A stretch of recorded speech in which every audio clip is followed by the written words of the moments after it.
Now, social psychology, very basic definition, study of how individuals perceive, influence, and relate to others. Just add the word scientific there, very important, right? Scientific study of how individuals perceive, influence, and relate to others. So it includes other people in our lives, how they see us. It includes how we see ourselves. It also includes how we see ourselves from the lens of other people. It includes how we relate to other people. It relates to how in groups we behave differently from when we are singularly present. It's linked with why we help people. It's linked with why we don't help people. It's linked with why we discriminate. It's linked with why we take shortcuts in our thinking. So there's a whole gamut of stuff that social psychology talks about, it. Really interesting stuff. Most of it is. Um, a lot of the other uh, psychology disciplines are dependent on social psychology because you can't have an individual without the individual society affecting them. So in that sense, it's a very eclectic sort of discipline. You can't get away from it, right? No matter what you're doing. So very important subject matter by default. We'll go back in history, right?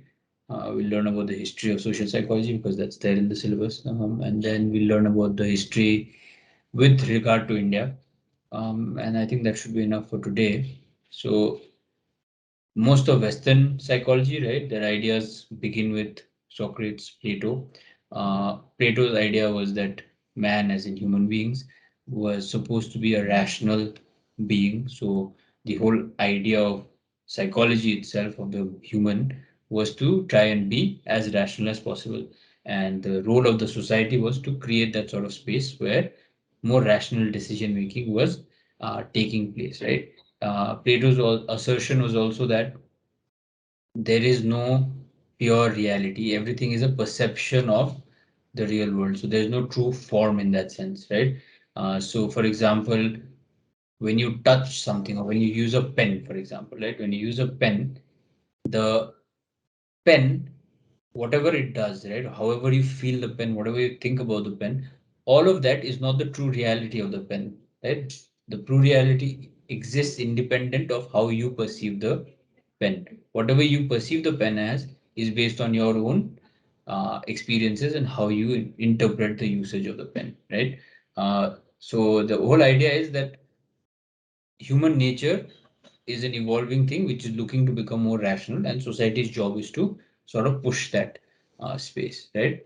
Uh, Aristotle was against this. He said human behavior is not rational, right? It's extremely irrational, and that a person's behavior will change based on observation and analysis of different things that happen to them, right? So Aristotle broke away from Plato's teachings, and today we agree with Aristotle more than Plato because we realize that most human behavior is irrational in nature, right? We try and attempt to be rational, that is true, but most of it is extremely irrational. And I don't use the word most lightly here, right?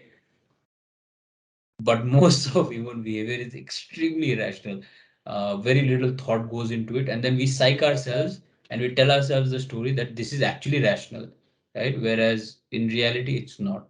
Um, then you had the Greeks and Romans who came through these learnings, and then they said that the relationship between man and society was that both are dependent on one another and interdependent on one another, right? So the idea is that um, there is no individual without the uh, society and no society without the individual, and that everyone has an equal part in society. So therefore, the idea of secular and dependent. This is not the secular that we use today in terms of religiously secular behavior, because at that point there were no multiple religions taking place in the same area, right? Uh, the Greek and Roman idea was also to question everything around what was going on. So they engaged in what is known as academic skepticism, that is to question and critically evaluate all truths. So there is no whole truth. Everything is a byproduct of interpretation of some kind of reality that is there, right? So even societies were not considered to be perfect. Societies were always evolving structures that were based on people critically analyzing their society and seeing gaps that they could improve, right? And then when Christianity started to take over the Western viewpoint, The idea that that human being was superior on earth because this was decided by God became the crux of most of social society, right? So that's how human beings started to think of themselves as being separate from the rest of living beings and as being more important than the rest of the living beings, right? So that sort of molded our social psychology to have this idea of superiority, and then that led to the superiority between races, the creation of races, right? The superiority in terms of religion, etc., etc., etc., and then went on, right? So that was another ideal that had come into the society's framework, right? Um, then, if you fast forward to the 17th century in the West, the next major turning point was Rene Descartes. You might have heard of him in the conversation about mind-body dualism, right? The separation of the mind and body and all of that. But Descartes is more important in terms of the scientific space because he wrote three very important books, right?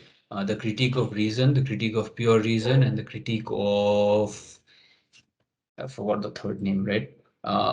So his idea was that there is religion and all are based on non-scientific beliefs, right? And what we have today in terms of what is known as positivism, which is the science based on math, the science based on proof, the science based on hypothesis, and your what is it called? Providing data to support hypothesis or reject hypothesis, is all based out of Rene Descartes' initial conceptualization of what the scientific method was, and he rejected the idea of man being supreme because God has thus decided. And he said that there's no space for science and religion to be intersecting, and these are two very different things, right? He was also actually very religious, which people forget when they discuss him because he sort of said religion is not as important, but that didn't mean he was not religious, right? So that's where the entire social psychology again shifted by the end of the 17th century, where people started to become more skeptical again about just the general way human beings are. Um, Around 1862 is when we see the emergence of the term social psychology. Auguste Comte, who's also known as the father of sociology, actually used the term social psychology for the first time. Not exactly a social psychology in French, or I think in French he said psychologia or something like that, right? Social psychologia or something like that. So he proposed that there are two branches of the mind, right, and the society in its relationship with the mind. There is one that is physiological, that is bodily, and one that is social, right? So physiological was more like internal and independent and the person related, and social was one's relationship with other people, right?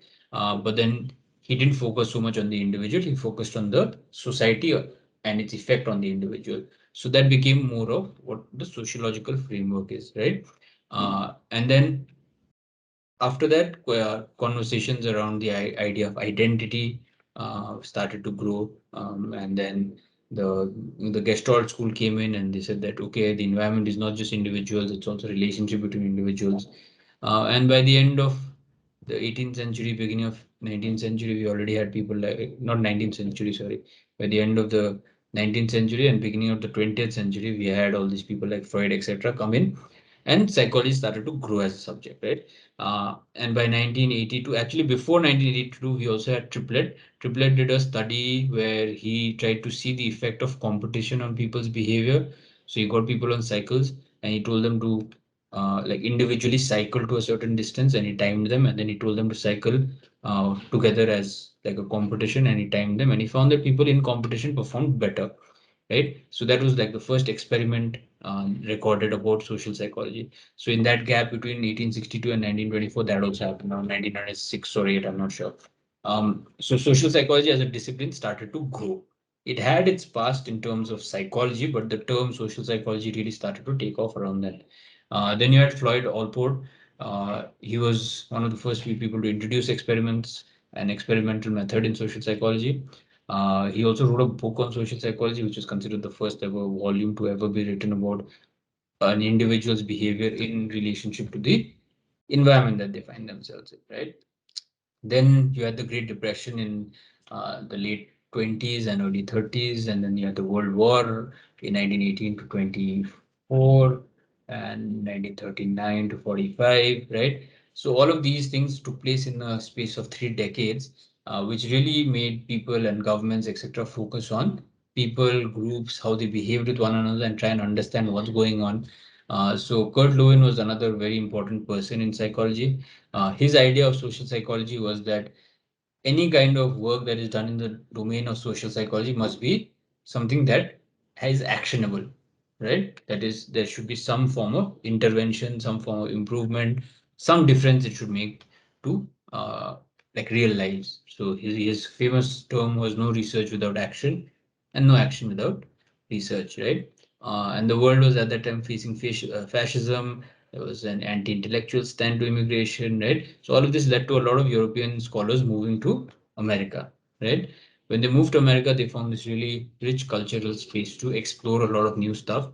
And then during wartime, American government and defense forces were okay with psychologists being part of the teams. So they created the Alpha, Army Beta tests, right? Which were sort of analyzing personality characteristics, emotional characteristics of potential soldiers, whether to draft them in the army or not to draft them in the army, right? Till today, those things take place. Like if you're ever going for the army recruitment, you'll have to pass a psychological test, right? So those things were starting to come into place. So social psychology was really starting to get a lot of relevance, right? So this is a point in which there is like a growth that takes place. So till now it's been simmering, important sort of thing.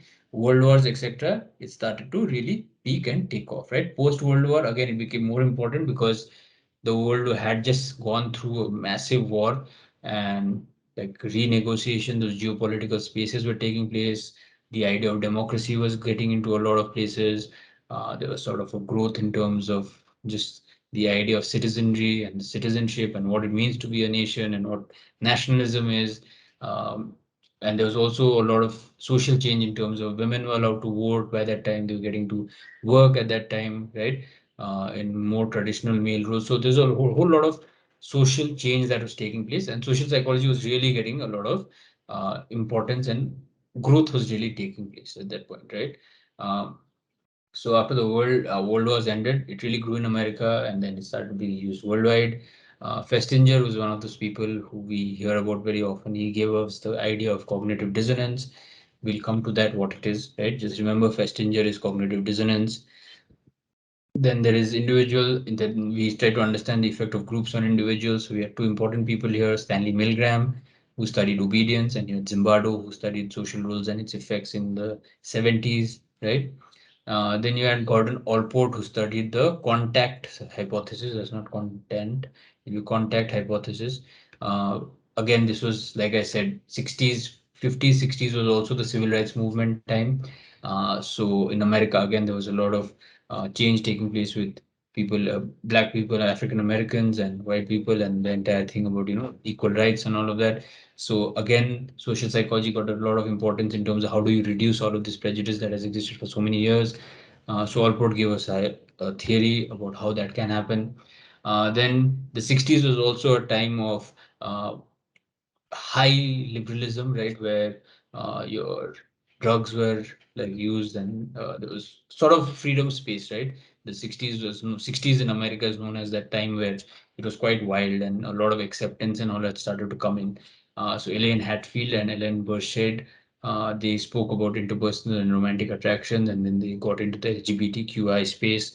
So that was another thing that was taking place in the 60s. Then you had Bibb Latané and John Darley, who spoke about the bystander intervention. We'll come to what that is also. So these are just important people and important theories that they give us. And this was a time where social psychology was really getting a lot of value, and they were doing really good work, right? Uh, but then there also came a time where you had what was referred to as the crisis in social psychology, or a crisis of confidence, as it was referred to later. This started in the 70s primarily because there was a lot of research coming out, and every research that came out sort of seemed like it was exceptional and it was giving you something new, and there was a whole like great amount of information that was coming out and all of that, right? So some people started to doubt, and then, as is the idea in science, replication was very important, right? Replication in science is the gold standard of whether a particular theory works or not.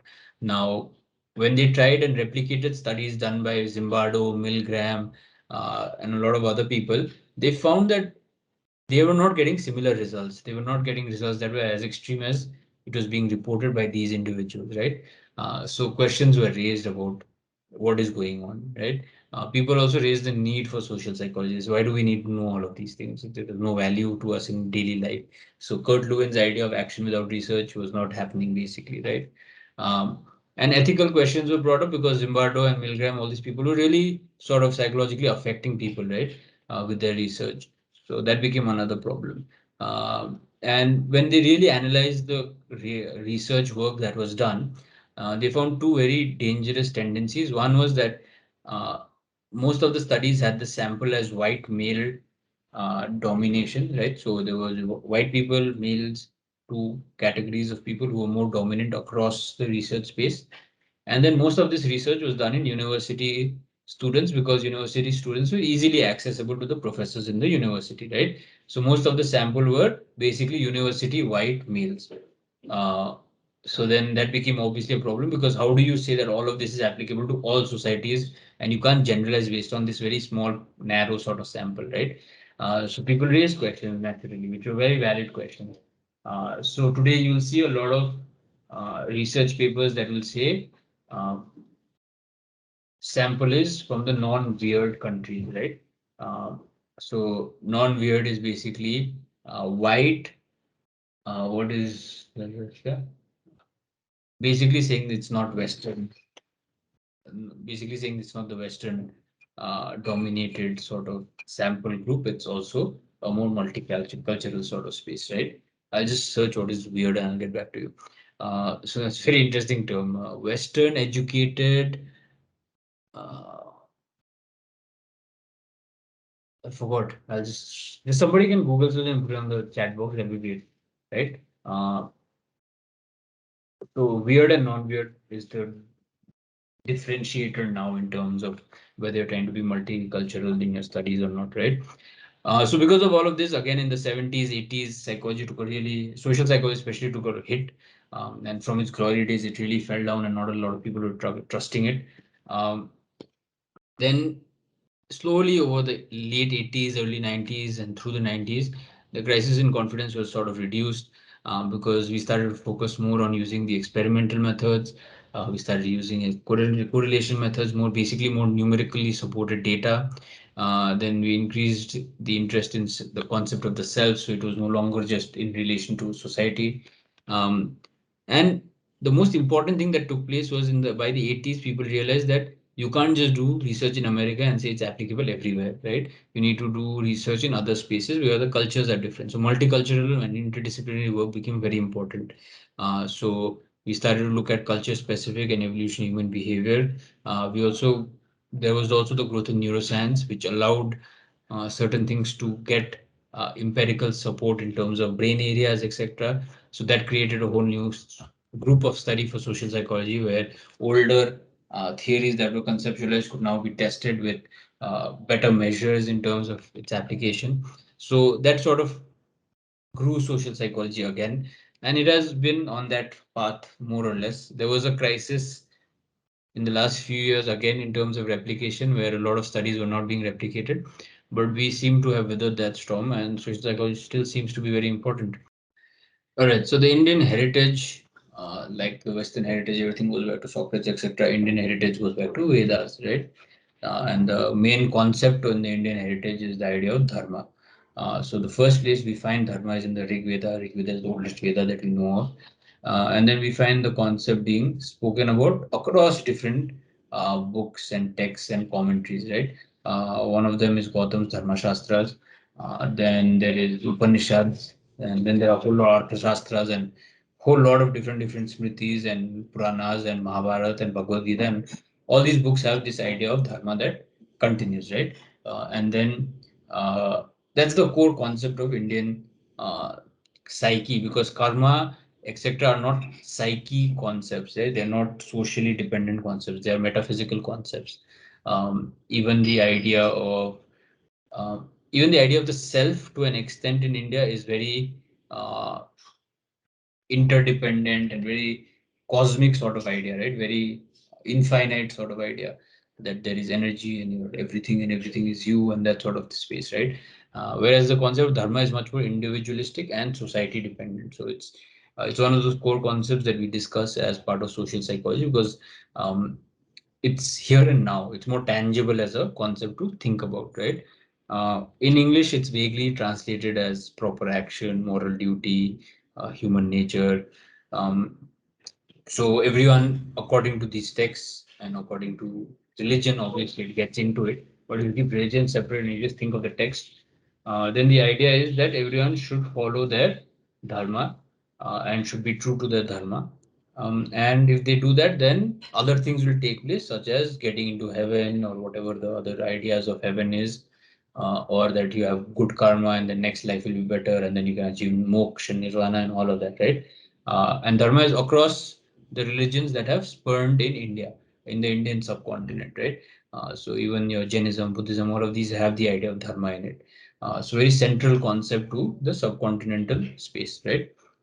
So Kakkar is Sudhir Kakkar, renowned psychoanalyst.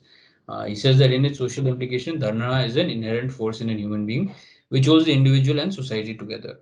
Or going one step further, the force which makes individual and society hold each other together. Because the idea is that every time there's this thing, right, wherever anytime dharma is shaken or broken, then one of the avatars of Vishnu will come and try and save the earth. And there are all these four types of yugas, that cycles of uh, human behavior that take place, and dharma keeps changing across them, and that's how you can recognize which yuga you are in. And a whole lot of ideas are there, right? And it's very central concept to the Indian psyche. Now, what is dharma is an important question, right? Usually based on four ideas. One is the desh, right, which is your country or region that you belong to. Your dharma is targeted towards that, and that has implications for you. Then it's also about the kala, the period in history you find yourself in. So how that time in history affects you and how you affect that history. Then there's shrama, that is the kind of work or occupation you do, right? And how that occupation affects society. And then there is guna, that is your biomental attributes, saying that what are the capabilities you have and how do you use those capabilities in order to affect society and how society then affects you, right? So for a person's dharma, these four things are very central, right? They need to take care of their desh and their desh will take care of them. They need to be cognizant of the time in history they find themselves in and behave accordingly. And they need to work, their occupation is supposed to be central to their duty, and their biomental attributes, that is like their physical and mental attributes, right? They need to be true to that also. Um, so that's the basic idea, and that's how society and the individuals interact, right? If the individual is cognizant of their dharma, then it affects the society, and the society, if most people are true to their dharma, then the society gives back equally, right? But if people are not respecting such things, then there is a conflict, and this conflict will reduce societies into rubble, basically, right? One of the most important things is guna, that is, one of the things they'll say is for kings, there should be certain kind of mentality, there should be certain kind of personality, there should be certain kind of physical prowess, etc., right? Um, and if you have a king who doesn't follow those sort of things, or a queen, to, like, who doesn't have those kinds of attributes, then that is not being, not having good dharma on society, right? And therefore the society may not do as well, and therefore there might be a dissipation in the entire construct, right? So that's the idea. The other idea is of the self, like I spoke. It's a more interdependent sort of thing, saying that the individual and the everything else around the individual are made of the same thing, and they are part of one larger cosmic reality. And death is not death. Death is just a shift in energy and that sort of thing, right? So these are two central concepts in the Indian psychological space, right? In the past, at least, that you have to do good dharma and you have to realize the whole idea of nirvana, enlightenment, is to realize that the self is part of the whole, right? And the whole is in the self, basically, right? That's the basic idea. Um, in modern social psychology in India, right, this is the past, after 1947 or after the British came, whatever the exposure to Western civilization, it changed the idea of social psychology in India, right? The ideas of industrialization, market capitalism, science, technology, So all of this came in, and it sort of changed the idea of social psychology in India, right? Some of the evils were removed, some of the good things were removed. All of that happened, right? For the British, when they visited India, they saw land that they needed to take care of, right? They saw a place full of troubles, and they wanted to sort of improve it, right, and modernize it. Um, and within the Indian spaces, there were obviously leaders who took two different ways in terms of dealing with social psychology in India. There was a group that was, what is happening? There was the one group that was educated in the West. So these were people like Tagore, Nehru, and all, right? Raja Ram Mohan Roy. These people, they were of the opinion that there were evil practices in the Indian cultural space that need to be removed completely, right? So sati, etc., were evil practices that existed in our society, and they needed to be removed because these are not good, right? Um, then there were people like Gandhi, Tilak, etc., who said that okay, there are evils in the Indian society, but there are some really good stuff in terms of the spiritual space that we have come from. So we don't need to buy everything that is Western, and we don't need to take everything that is Western. We need to also reassert our own indigenous identity and then use that to change India in the modern way, right? So there were two different schools of thought that sort of existed in terms of how we should look at our social psychology, right? Um, then in the early 20th century, the first psychology department was established in India in Calcutta University under N.N. Sengupta, right, or Sengupta. He was also the first chairman of the department. He had worked with Hugo Munsterberg, who was a student of Wundt at Harvard. We'll come to Hugo Munsterberg when we study organization psychology. Uh, then Sengupta moved to Lucknow University, where he worked with Radha Kamal Mukherjee, who was a very important sociologist. And 4 years after Allport's book on social psychology, they together wrote the book on Introduction to Social Psychology in 1928, right? So this was the second book, basically, and is widely acknowledged by the entire academic community. So the Indian social psychology base was quite strong.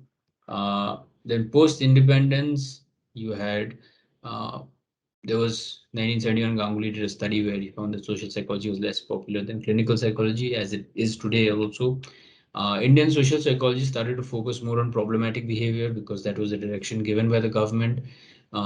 So areas of prejudice, stereotypes, social attitudes were a focus. Things such as attitude change became very important because the democratic space and the growth of modern India required India to learn a few new things, such as health, family planning, innovations in agriculture. So we were looked at as very backward, right? And therefore, attitude change needed to take place so that we could push ourselves and compete at the more world level and where everyone else was in the modern space, right? So that is the idea of social psychology shift from whatever Gandhi and all envisioned. Eventually, Nehru took over, and his view of what India should be catapulted, right? Uh, then you obviously naturally had a crisis because of such focus on just the negative aspects.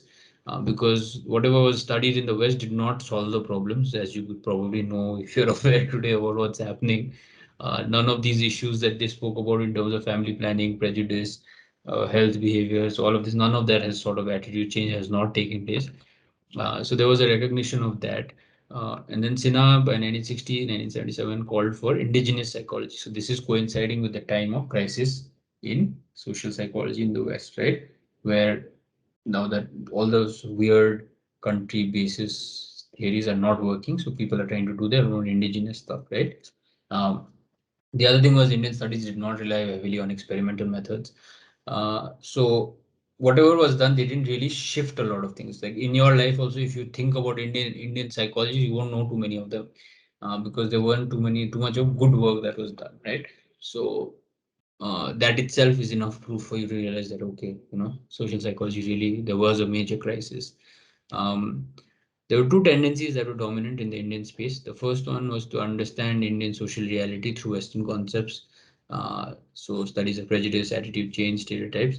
The second was to replicate Western studies and try and predict what will happen in the Indian cultural setting, right? Which is what a lot of us are still doing in our research, where we'll take some PANS test, a HAMD test, and then we'll try and put it in the Indian situation without really changing the framework or narrative or anything like that. Right? So this is a major problem in psychology in general, right?